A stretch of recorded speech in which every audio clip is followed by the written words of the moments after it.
we'll move on to the last presentation. The question about 3G connections and then Kate's response to this infrastructure.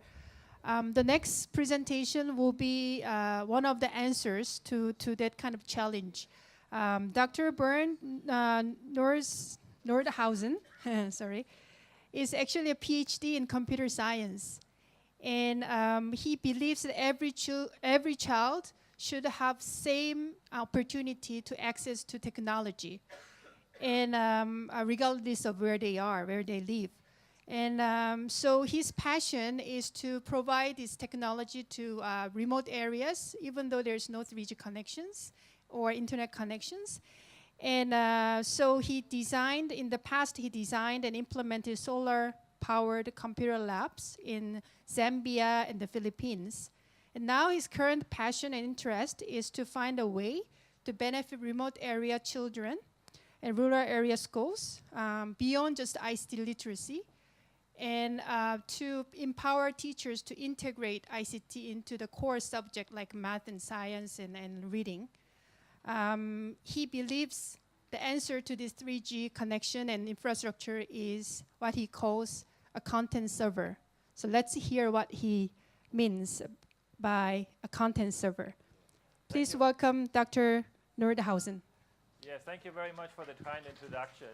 So I'm an educational technologist, but I just sort of want to point out is like in this very nice brochure, one of the things here, and I'm sure they actually didn't write it, probably some journalists wrote this, it's this brick will revolutionize education in Africa. And brick, for those who don't know, it is actually a really nice device.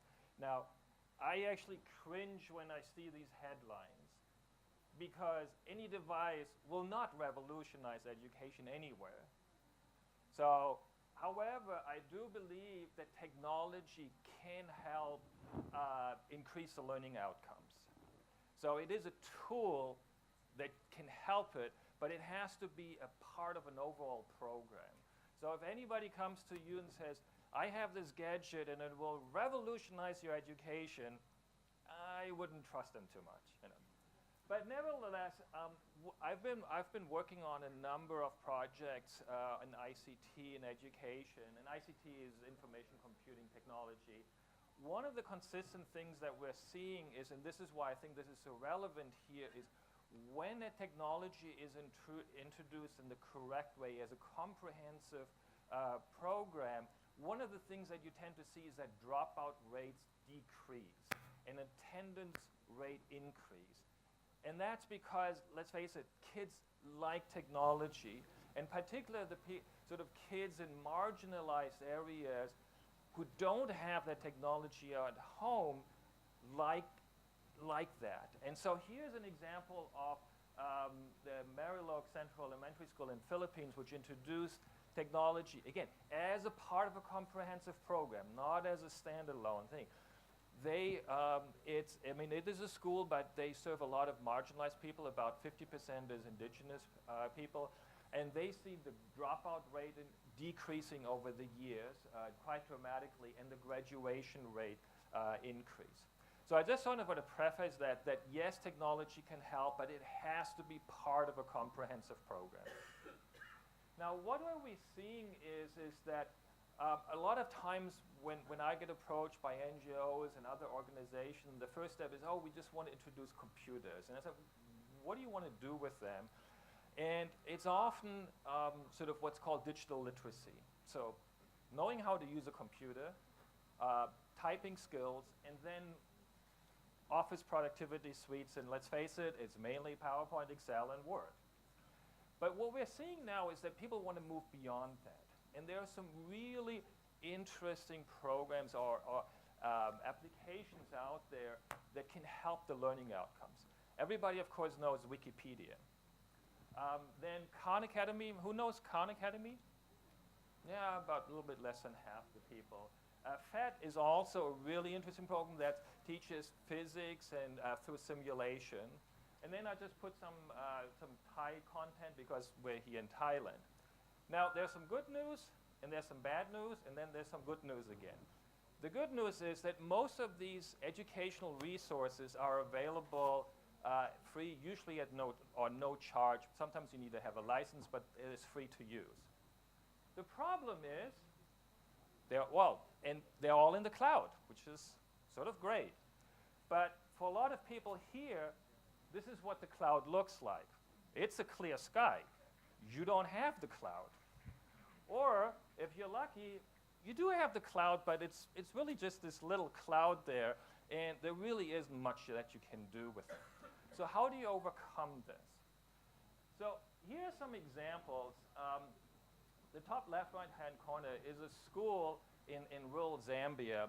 They have no electricity, and they've been waiting for cell phone coverage for 4 years, actually 5 years since I've been involved in the program. They say, oh yeah, it's coming, it's coming. They still don't have it. No connectivity, nothing. Mariluk, I'd mentioned that school. They actually have connectivity. They have no power. Actually, now they started getting power. But they have very little connectivity. And if you have sort of half a meg, for those of you who know it, there isn't that much you can do. All of these cloud applications, they're there. Yes, you are connected to the internet, but it's not enough to do much with it. Or this is a school, Pondau in Myanmar. They actually have very good connectivity. The 3G network, I was just there in Myanmar, is actually quite amazing, 5, 6 megs download. But if you do a lot of things, in particular video, the costs really add up. Because video is very bandwidth intensive, and this is all prepaid 3G, it really adds up. And then last is actually the Oregon Youth Authority, which is the nice name for the Oregon Youth Prison Systems.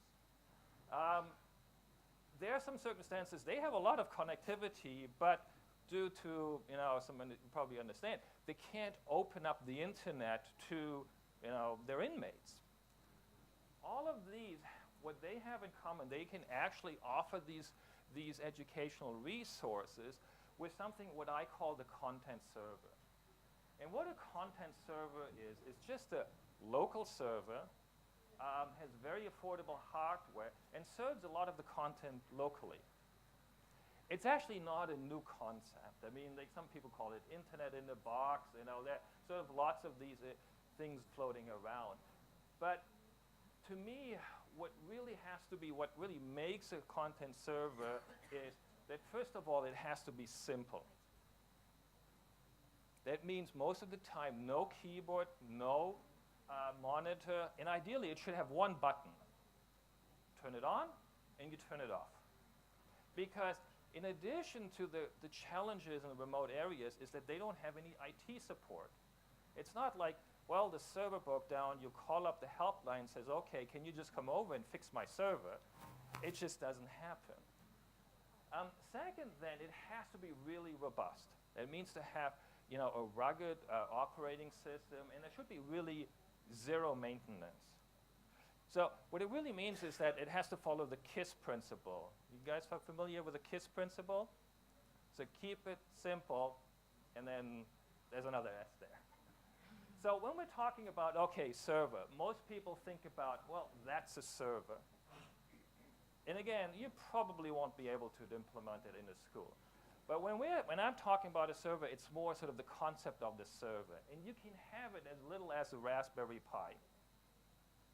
And this is an actually content server. It's about this size, runs on a battery. Now, very modest, but it gets the job done. Another implementation is actually this. This is a company called Critical Links. They make this content server, they call it C3, which is on a NUC, which is it's a computer about this big. Actually, this big. Very, very modest hardware. My favorite implementation is actually the Intel Education Content Access Point. And I must disclose, I was with Intel until last year, and I was involved in it. So that's one of my favorite implementations of it. And I will actually demonstrate this in a minute, but the whole idea is that there are different implementations on it, and they all have their pros and cons. But the concept is still the same. It's, all of these you see, there's very, very simple, has one button, and it's robust.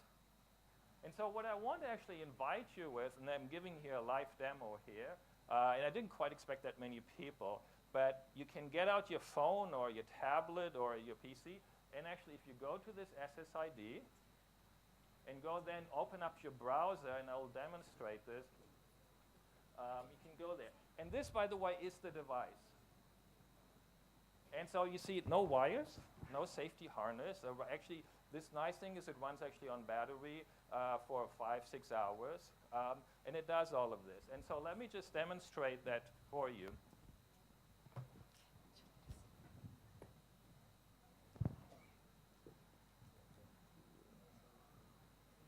So this uses an implementation of what's called Rachel. This is some content, curated content from an organization, World Possible.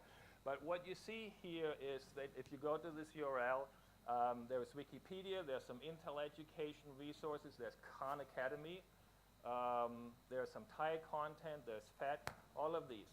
This is not connected to the internet.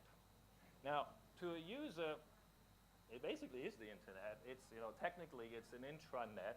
But if I go to Wikipedia, and here we actually have several instances of Wikipedia. This is something called Kiwix. But just to give you just a glimpse of it,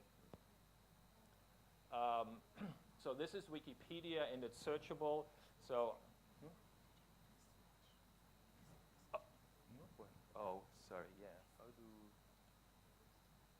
Sorry, thank you very much. You only see half of it. Just exit that. Nope, I think just exit. Let me just see. Just think of where exit.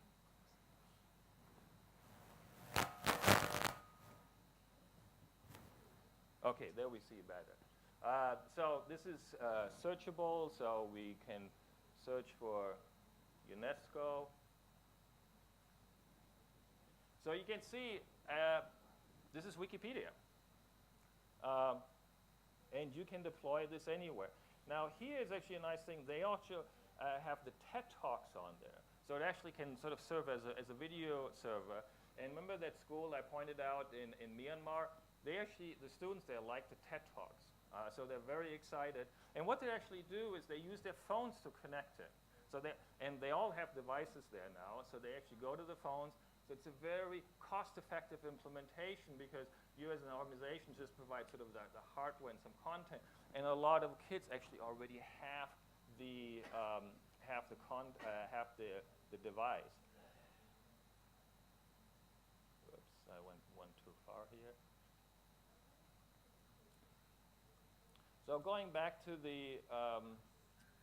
here's some Intel education resources. And again, I must say that I was with Intel before, but no longer.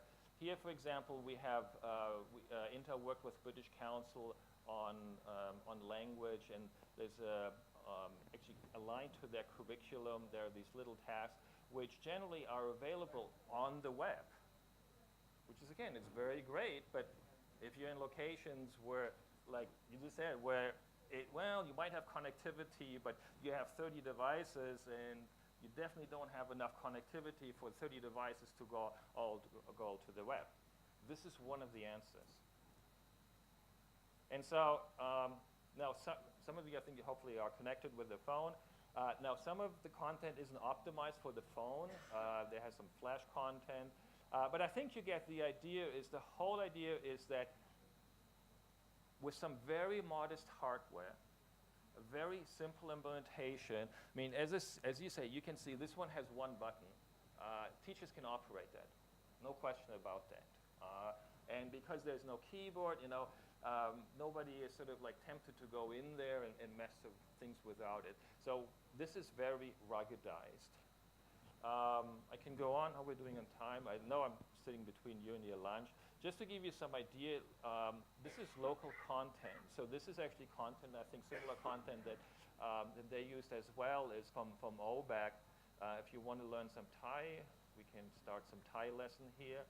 มาตรา So, แม่กอ กา and it was แม่ actually quite กา simple ย to adapt อยู่ในตะกร้า to the format. So with that, I want to sort of emphasize is that there are technologies now available where you can overcome some of the connectivity challenges and the power challenges. But again, I stress it has to be part of an overall program.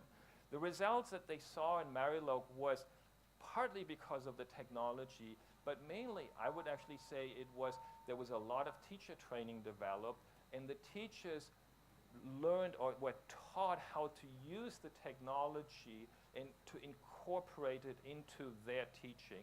And that's really what produced the results. So the technology along with the teacher training in an appropriate setting. And that's really my objective, is to work with you to say, okay, how do kids in these challenging environments have the same opportunities that kids in urban areas take for granted?